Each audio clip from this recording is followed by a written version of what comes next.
Bismillahirrahmanirrahim. Assalamualaikum warahmatullahi wabarakatuh dan salam sejahtera bagi mereka yang bukan Islam yang menonton Sembang Viral setiap minggu. Lebih padat, lebih berinformasi, pastinya bermanfaat. Dan minggu ini tajuk kita ialah pendidik bernafsu.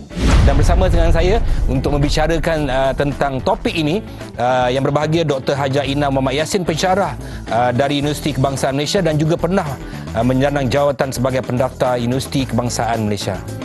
Dr. Ina, tu nama mesra Dr. Ina. Apa khabar Dr.? Alhamdulillah, terima kasih Datuk. Pertama kali dengan saya. Ya, betul. Tiba-tiba kita di matching pula macam ni. Okey Doktor, kita masa pun tak banyak kan. Setengah jam ni Doktor. Dan alhamdulillah kita dapat bersama. Tajuk kita hari ini pendidik yang bernafsu. Kita cakap pasal pendidik ni, dia sesuatu benda yang dalam satu kategori yang amat-amat dihormati, pendidik, ya. Pendidik amat dihormati. Tetapi bila terjadi perkara-perkara yang viral baru-baru ni, ada seorang pensyarah tu telah menghantar mesej-mesej yang berbau lucah. Ini sesuatu perkara yang amat memalukan dalam dunia pendidikan. Saya nak tanya dengan doktor, definisi pendidik tu sebenarnya apa doktor? Baik, pendidik ni kalau saya nak terangkan dalam bahasa yang mudah kita nak fahami, dia adalah satu tugas, tanggungjawab yang sangat suci lah sebenarnya. Kalau dalam bahasa Inggeris kita panggil noble. It's a noble job.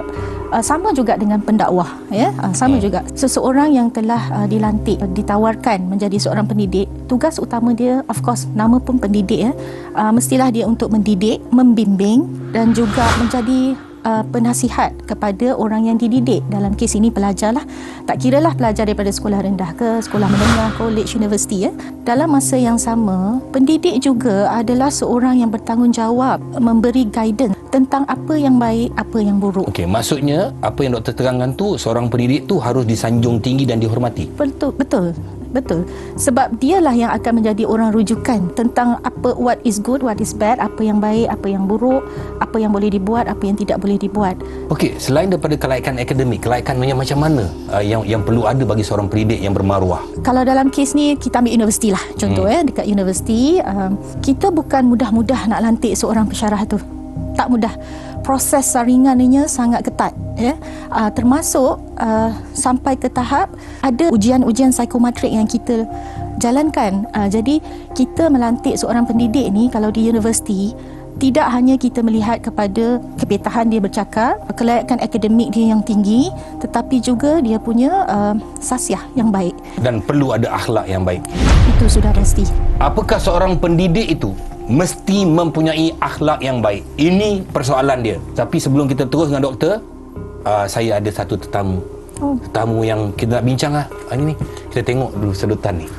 Dari jauh mungkin anganku atau fantasiku, ku terdiam dan terkaku malu menunggu masanya kau menegurku. Sisi Iman. Assalamualaikum. Hai Doktor. Hai Sisi. Pelakon dan juga penyanyi, pengacara. Macam-macam lah dia buat. Okey, Sisi. Yeah. Kita tengok kes yang berlaku baru-baru ni yang tular lah kat media sosial ni, sanggup mencemarkan status bergelar pendidik. So, apa pandangan Sisi ya? Sisi sendiri merupakan masih lagi bergelar pelajar. Sisi menyambung Sisi punya pelajaran di peringkat ijazah sarjana sekarang ni, masters. Jadi bila kita tahu kan kronologinya berkaitan dengan pensyarah tu nak buat kajian dan sebagainya, tetapi macam sebagai seorang pelajar master, Sisi sendiri berhadapan dengan pelbagai prosedur ataupun proses sebelum kita nak melaksanakan sesebuah kajian tu. Jadi macam Sisi sendiri bila melihat perkara ini viral dan tengok soalannya begitu kan, jadi Sisi pun tak pasti sama ada penyelidikan tu memang bercorak sebegitu, memang diniat sebegitu ke buat kan. Boleh ke soalan-soalan macam tu? Sebab saya sekolah tak tinggi. Macam ni Datuk, bila kita sebut tentang dengan izin gangguan seksual, definisi yang mudah untuk kita kena faham adalah gangguan seksual ini apabila seseorang itu merasa tidak selesa. Ini untuk adik-adik pelajar-pelajar di luar sana kan. Ingat ni, kalau the moment you rasa tak selesa, itu adalah satu petanda-petanda yang benda-benda ini adalah permulanya lah. Jadi boleh sebenarnya untuk kita, bila kita berasa tidak selesa, di universiti contohnya Datuk ya, kita ada Saluran. entiti-entiti yang mengambil alih tugas-tugas ini yang memang telah dilatih pun, dan jangan takut kerana semua yang terlatih ini mempunyai integriti yang tinggi, dan di universiti kita mempunyai dasar-dasar pemberi maklumat. Okey, doktor cakap macam tu kan, macam dekat tempat macam UKM, universiti yang besar, kolej-kolej yang besar, memang ada tempat untuk kita tanya maklumat, nak buat apa report ke apa benda ada, tapi pendidik bernafsu ni juga bukan berlaku dekat IPT saja. Pendidik bernafsu ni juga berlaku di madrasah-madrasah, tempat orang belajar tahfiz, dekat asrama-asrama ni berlaku. So, macam mana kita nak settlekan benda ni? Kalau Sisi sendirilah, memang kena cari orang yang kita percaya untuk kita rujuklah perkara-perkara seperti ini. Kena ambil pendapat dulu Sisi rasakanlah, sebab mungkin tak ada proper channel untuk Siapa kita sangka merujuk. orang yang kita menghormati orang tu. Jadi macam mana kita nak selidik tu? Doktor kata tadi sebelum dia jadi pensyarah ada saringan-saringan. Maknanya saringan telah dibuat oleh universiti. Saya percaya dah. Kita kena tengok dalam dua sisi yang berbeza sekarang ya. Yang pertama tadi soalan Datuk saya nak jawab. Kita kena ingat ya, madrasah atau tahfiz, apa-apa jua yang dikategorikan sebagai tempat mendidik itu adalah satu institusi. Jadi saya percaya pihak kerajaan kita memang memantau perkara-perkara ini. Jadi apa-apa jua institusi pendidikan di negara kita ini, apabila dia nak submit permohonan untuk menubuhkan suatu, dia akan melalui satu saringan yang ketat di pihak kementerian juga kan. Jadi di situlah sebenarnya satu pendidikan ataupun kesedaran di pihak ibu bapa di luar sana sangat penting. Kalau kita nak memilih institusi untuk anak kita, tak kisah madrasah, tahfiz, universiti, sekolah, carilah institusi yang memang berdaftar, yang kerana kita pasti bila dia berdaftar dia akan melalui semua proses, dan dalam proses ini akan ada perkara-perkara entiti-entiti yang akan menjaga perkara-perkara ini. Itu satu.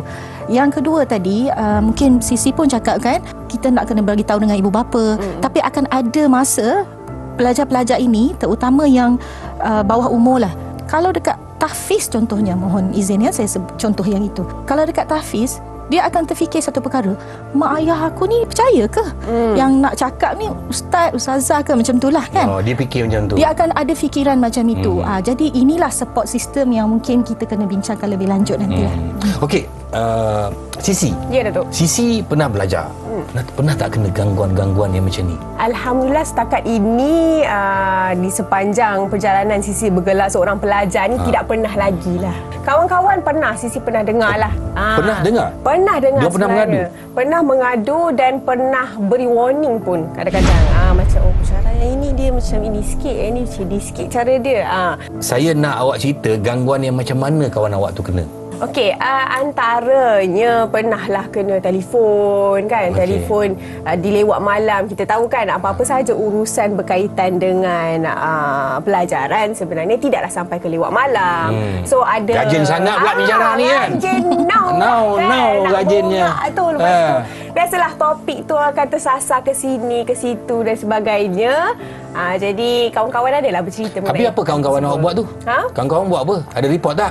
Kawan-kawan Sisi mungkin tidak se-ekstrim kot. Mungkin dia menganggap yang macam okey, tapi cerita tu adalah call aku duk borak sampai sini ni, tapi dia tidak sampai ke tahap yang buruk yang lebih buruk lah. Kita we are dealing with human ya, human. Kita pun dah sentuh awal-awal tadi kan, manusia ni memang Allah anugerahkan dengan nafsu dan bagaimana kita mengawal dan mendidik nafsu kita kan. Jadi itu memang tak boleh lari. Yang kita boleh buat adalah preventive measure lah. Cara macam mana kita nak mengelak lebih awal, nak menepis tu. Menepis. Itu sebab saya kata tadi, petanda pertama kita rasa tak selesa. Daripada situ kita ambil step seterusnya. Walaupun benda yang kita tak selesa tu, contoh yang dalam kes-kes yang viral baru ni pun disebabkan dia bimbang, itu pensyarah. Kalau dia report, markah ke, contoh habislah markah. Tetapi itu tidak membataskan untuk kita tidak buat apa-apa ya. Asal you rasa tak selesa, akan ada cara dia untuk kita menyelesaikan cara itu dengan murni lah. Okey. apa yang mengundang apa yang mengundang pendidik bernafsu? Kan? Dia mesti ada mengundangnya kan. Dia mesti ada mengundang cara pakaian student tu ke, cara dia berjalan kat situ ke, cara dia bawa diri tu ke. Jangan kita nak salahkan pendidik bernafsu saja. Sedangkan kau mengundang, tapi kita rehat dulu, lepas ni kita undang balik masuk selepas commercial break.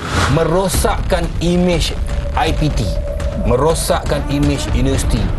Ini orang tua kata disebabkan nilai stitik rosak susu sebelanga. Pakaian, tingkah laku, cara bercakap, kerana meringik-ringik itu pun mengundang juga.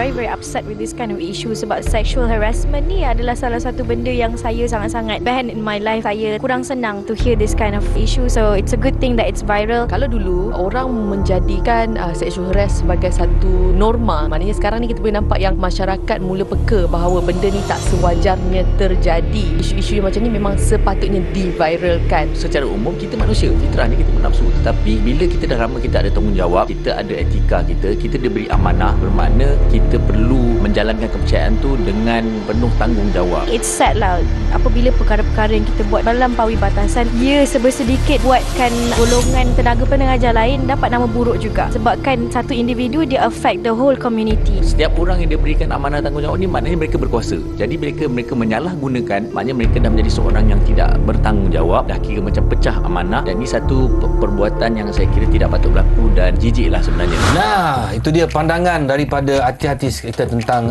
topik kita hari ini, pendidik bernafsu. Okey, saya nak balik pada tadi tu. Yang mengundang ni doktor, Sisi, yang mengundang. Macam mana doktor mengundang, yang bab mengundang? Student tu sendiri mengundang. Yalah, pengalaman saya itu tidak dinafikan. Ya, tidak dinafikan. Kadang-kadang dalam bahasa Inggeris kita kata it takes two to tango lah. Jadi itu pun kita kena kawal. Pakaian, tingkah laku, cara bercakap, kerana meringik-ringik itu pun mengundang juga. Tapi kadang-kadang pelajar ni mungkin itu biasa dia tak rasa itu satu yang harass orang. Dia tak rasa. Tapi di other side rasa mungkin tak biasa, bukan culture dia. Bila dapat dia pula rasa macam macam respon pula terpaut lah kan. Jadi macam tu. Dan dalam pada itu juga kita jangan lupa mengundang ini bukan datang daripada individu sahaja, environment juga. Kadang-kadang ada ketikanya yang tak ada niat pun pada awalnya, tetapi bila environment mengundang, so saya kata mengundang ni bukan orang sahaja, environment pun boleh mengundang. Contohnya dia tak sempat kelas pagi sampai petang, student nak jumpa pukul 6.30 nanti baru dia ada masa, semua dekat fakulti dah balik, bilik dia yang paling ujung. Contoh. Jadi ini semua kita kena ambil kira. Dia okey, di antara Sisi pula. Di antara seorang pendidik dengan student kan. Okey. Macam mana patutnya ada batas tu? Yang you nak lah. Itulah, kalau Sisi sendiri kan, kita sebenarnya as human kita akan tahu kan doktor kan, macam ini lebih ke tak lebih ke dari side pendidik itu sendiri dan juga pelajar tu sendiri dah kena tahu batas tu. Kalau macam Sisi sendiri, panggilan contohnya kan, kalau memang orang tu doktor, kita panggillah doktor. Maksudnya itu cakap awak yang membesar di Kuala Lumpur. Okey, apa jadi pada student-student yang datang daripada pendalaman yang dia merasakan memang dia tak, bukan ibarat sampai kadang-kadang dia taksub dengan pendidik tu. Dia taksub apa yang pendidik cakap, dia dengar. Dia kata, dan bila ada seorang pensyarah yang ambil tahu tentang dia dan dia rasa memberi macam memberi perhatian kan? Dan dia kata apa tu, ibarat dia macam mak atau bapa kita dekat tempat kita belajar. Sebab tu saya kata petanda pertama, sebab perkara ni mungkin benda tu sensitif pada Sisi, tak sensitif pada saya. Dia subjektif juga sebenarnya, you nak menentukan degree tu. Jadi petanda pertama kena tanya diri kita, selesa tak? Sebab itu pun definisi sexual harassment sebenarnya, untuk memastikan keselesaan, keharmonian dan keselamatan persekitaran tempat kita kerja ataupun tempat kita belajar. Jadi tanya diri sendiri. Tapi sebenarnya apa yang berlaku ni kita tak tahu. Dan kita Sembang Viral dah dapatkan mangsa yang sebenarnya. Kita tengok apa pula dia cakap. Yang kita tengok. Okey. Masa tu saya chat pensyarah saya untuk tanya kenaan assignment. Macam conversation biasa yang orang cakap, kalau sebagai student tu kita cakap reply yang memerasakan lah. Siap sampai offer nak call untuk explain. Then dia tanya boleh tak dia nak minta tolong saya jawab kaji selidik. Dia kata dia nak tolong kawan dia. buat ni. Dia tanya lah, Farah tahu? Saya macam, saya tahu. Based on kaji sidik tu pun, soalannya pun, apa ni orang cakap melampau lah. Sehari berapa kali tengok. Ayat tu macam turutan untuk buat benda tu. Buka baju. Dia mention lah. Semua mention. Soalan ni pun orang macam tak boleh nak fikir di akal lah. Pensyarah nak tanya macam tu. Cakap, bilik seseorang ke tu. Jangan lupa pakai baju kelawar ke semua. Pensyarah tu borak macam tu. Sambil dia buat, sambil untuk setiap mereka jawab kaji sidik ni dia akan bagi duit RM70. Pressure BFM tu, depression dengan trauma lagi sampai kena pergi counselling. Tak boleh nak fokus dalam kelas, tak nak buka kamera, tak nak communication dengan orang semua. Gila lah, gila. Kalau kita tengok student ni tadi ni, yang pengadu ni, dia dah buat aduan kepada pihak tertentu dalam universiti dia, tapi tak diambil tindakan secara serius. Untuk kes yang tadi tu, saya rasa itu sedang dalam siasatan. Mungkin saya tidak boleh mengulas lebih lanjut. Tetapi saya akan menerangkan pengalaman saya sewaktu menguruskan perkara-perkara ini. Bukan saya nak memihak kepada universiti ataupun menidakkan hak-hak pelajar. Tapi kita tengok dua pihak ya. Di universiti, kita mesti ambil tindakan kalau aduan telah dimasukkan. Terutama di unit integriti lah, sebab semua universiti akan ada unit integriti masing-masing. Dan unit integriti ni dia ada protokol siasatan dia. Termasuk semua universiti di Malaysia sekarang ini, terutama universiti awam, kita dah ada dasar menguruskan gangguan seksual. Ada. Termasuk JPA juga telah release perkeliling perkhidmatan tentang dasar ini. Jadi protokol tu dah ada. Cuma dalam proses itu, kalau universiti nak ambil tindakan, maklumat mesti cukup dan mesti lengkap. Kalau setakat hearsay, sangat-sangat sukar untuk kita sabitkan kesalahan tersebut. Okey doktor. Dekat universiti, bila katakan macam saya student, saya dah buat report kan, saya dah buat report, saya ada gangguan emosi. Ada tak you all pihak universiti yang ambil di counselling ke apa ke, macam mana? Ada. Itu semua berada dalam protokol mengurus gangguan seksual di universiti. Sebab itu Datuk, kita tempatkan kalau macam di UKM, kita memang tempatkan pegawai kaunseling, pegawai psikologi di hal ehwal pelajar, dan juga kita sekarang ni bawa satu masuk ke human resource department. Bukan sahaja untuk pelajar tetapi untuk staff, dan mereka ini adalah terlatih dan berlesen lah. Di samping pegawai psikologi, kita juga ada kaunselor-kaunselor yang dilantik. Merosakkan imej IPT, merosakkan imej universiti disebabkan nilai titik rosak susu sebelanga. Setuju tak, Si? Betul. Secara kasarnya kita dah jadi macam, alamak, kita pun percaya ke tak dengan pensyarah ni? Kalau kita tengok dia caring sikit ke, dia apa ke kan? Mungkin kadang-kadang tujuan mereka cuma nak tanya kan, kita ni okey ke tidak. Tetapi kita jadi macam skeptikal, macam betul ke lecturer ni, kenapa dia nak apa? Dia akan jadi macam tu lah. Siapa yang bermasalah ni sebenarnya? Universiti bermasalah, atau pendidik bernafsu tu bermasalah, ataupun sebenarnya student tu juga bernafsu bermasalah. Sebab nafsu ni ada pada diri masing-masing, dan nafsu tu Allah jadikan tujuan dia untuk menguji manusia di atas muka bumi.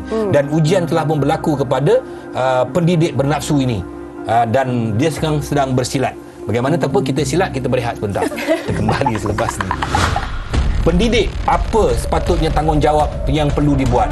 Dan zaman hari ini bukan boleh buat sesuka hati. Mungkin pelajar tu dah lama kot simpan.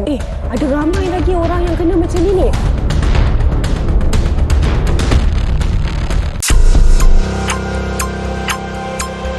Pertama sekali, orang tua dulu kan dah pesan ya. Dia kata harapkan pegar makan padi kan. Ini keadaan berlaku sebenarnya dalam dunia.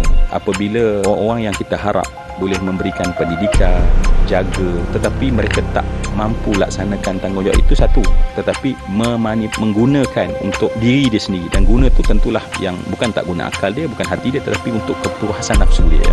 Dan sebab itulah pada saya apapun dalam hidup ini mesti kita tu jelaskan kita ni report kat siapa ya. Kalau kita tegaskan bahawa pendidik kita buat ini, kita akan report pada Allah, dan ini saya kira sebagai satu protection yang terbaik untuk kita mengawal ketika kita ada ruang dan peluang untuk mungkin menjadikan apa saja kelebihan yang ada itu untuk merosakkan orang-orang yang di bawah kita, tak kira anak murid ataupun sesiapa yang memberikan kepercayaan kepada kita.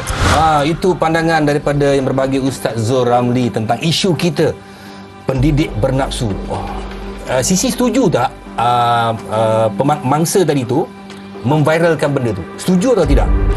Sebenarnya masa Sisi sendiri mungkin pelajar tu dah lama kot simpan. Mungkin satu, maknanya dia dah lama setujulah simpan. dia main gunakan social media. Ya, dia viralkan isu tu. Mungkin dah terlalu lambat ataupun mungkin ada pihak-pihak yang terlepas pandang. Mungkin itu adalah salah satu perkara. Dan mungkin dia dapat, dalam pada dia bercerita tu, mungkin dia tahu, ada ramai lagi orang yang kena macam ni.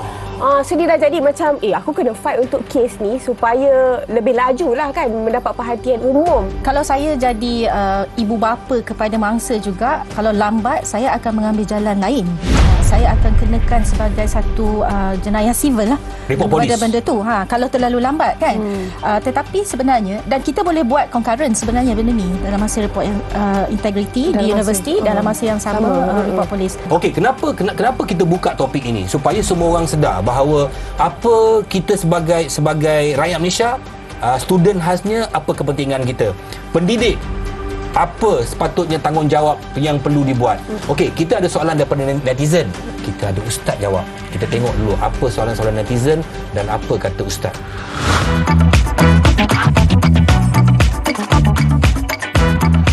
Pertama sekali, disebabkan ibu, kita nak suruh ibu kita solat, kita tidak boleh mengguris perasaan dia, tetapi kita kena sampai juga mesej solat tu direct aja. Mak, jom solat. Mak, ayo solat. Mak, masa tak banyak dah, jom solat. Kena ada seruan secara hikmah disampaikan pada mak supaya mak solat. Kata, saya sayang pada mak, tapi kalau mak tak solat, sayang ni penghujungnya habis di dunia saja. Di akhirat mungkin kita tak dapat bersama. Jadi solat itu akan menghubungkan kita di dunia dan juga di akhirat. Jom solat mak, ajak mak solat. Solat jamak apabila kita bermusafir dengan seseorang yang bukan mahram. Dia solat satu isu, bermusafir dengan mahram satu isu lain. Bermusafir dengan yang bukan mahram adalah tidak boleh, sebab dia boleh mengundang kepada perkara-perkara negatif. Untuk mengelakkan fitnah, better don't. Tapi solat jamak yang dilakukan sah di sisi Islam sekiranya kita bermusafir, tujuan kita musafir itu bukan tujuan yang membawa kepada maksiat. Katakan saya nak balik kampung tapi saya balik dengan tunang saya, dia bukan mahram saya. Saya balik kampung sebab saya jumpa mak ayah saya. Tujuan musafir saya adalah betul, tapi tidak memberi kesan kepada solat jamak. Solat jamak tetap sah. Itu netizen dah tanya, Ustaz jawab. Sekarang saya nak tanya. Terima kasih kepada penonton semua yang sudi menghantar soalan-soalan. InsyaAllah soalan-soalan yang bagus akan kami bacakan ya. Okey, doktor. 3 poin untuk menjadi seorang pendidik yang bermaruah, yang baik. 3 poin. Awak pun standby 3 poin. Yang pertama, niat kena betul.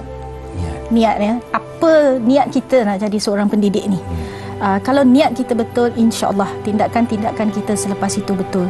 Yang kedua, kita kena selalu buat refleksi dirilah. Yang ketiga adalah kena ada sifat penyayang. Penyayang kepada student. Tapi jangan salah guna perkataan sayang ni, sebab kalau kita sayang student kita akan lindungi. Penyayang yang macam itulah. Penyayang yang jangan salah faham. Kalau macam Sisi sendiri, yang pertama mungkin tanggungjawab lah. Kena bertanggungjawab terhadap itu profession kan. Betul. Tanggungjawab kita tu berat sebagai pendidik. Ya, pendidik. Jadi yang kedua, kena jujur. Yang ketiga kita kena tahu yang kita ni adalah safe zone pelajar. Sepatutnya pendidik ni kena faham yang kita ni sepatutnya menjadi individu rujuk. Kita nak pelajar nak rujuk benda, kena faham tanggungjawab. Terima kasih anda penonton di rumah kerana sudi bersama dengan kami Sembang Viral untuk kita mengetahui bagaimanakah isu-isu ini sama ada kalau berlaku pada diri kita, bagaimana untuk kita menapisnya. InsyaAllah kita akan jumpa lagi dalam minggu akan datang. Assalamualaikum warahmatullahi wabarakatuh dan salam sejahtera bagi mereka yang bukan Islam yang menonton Sembang Viral setiap minggu. Bye.